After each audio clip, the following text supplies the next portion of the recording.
नमस्कार शेतकरी मित्रांनो, कांदा उत्पादक शेतकरी बांधवांसाठी आताच्या क्षणाची सर्वात महत्त्वाची आणि मोठी बातमी. कांदा संदर्भातील कांद्याच्या भावात वाढ होणार का? कांद्याच्या भावात वाढ होणार तर किती होणार, कशामुळे होणार, काय महत्त्वाचे कारण, सविस्तर थोडक्यात संपूर्ण अपडेट बातमी आपण या व्हिडिओच्या माध्यमातून जाणून घेण्याचा प्रयत्न करणार आहोत. तर महाराष्ट्रातील तमाम कांदा उत्पादक शेतकरी बांधवांना एकच विनंती, व्हिडिओ शेवटपर्यंत बघा. अतिशय महत्त्वाचा व्हिडिओ जर आवडला तर नक्कीच लाईक करा. संघात चॅनलवरती नवीन असाल तर या ठिकाणी बघितलं तर आपल्या हवामान अपडेट चॅनलला सबस्क्राईब करायला विसरू नका. चला तर मित्रांनो, व्हिडिओला सुरुवात करतो आहे. स्क्रीन बघू शकता.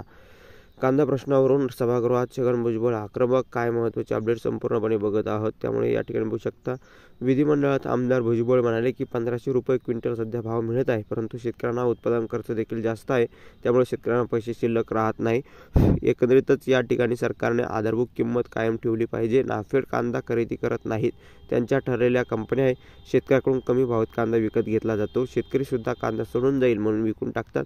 आपला शेतकरी आंतरराष्ट्रीय बाजारपेठेत टिकत नाही. पाकिस्तान, इराण येथील कांदा खरेदी केला जात आहे.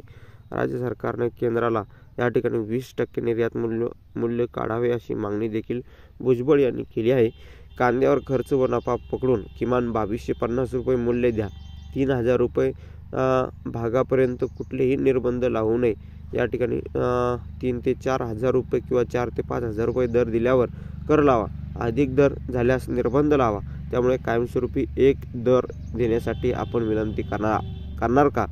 हे लोक कंपनी स्थापन करतात, नाफेड त्यांच्याकडे खरेदी करतात. दर कमी झाले की या कंपनी खरेदी करतात. नाफेडने दर वर गेल्यावर याच कंपन्याकडून कांदा खरेदी करते. त्यामुळे शेतकरी मरतो आणि कंपनी श्रीमंत होते. भारताचा 20% निर्यातदार बांगलादेश या ठिकाणी 10% आयात कर आहे.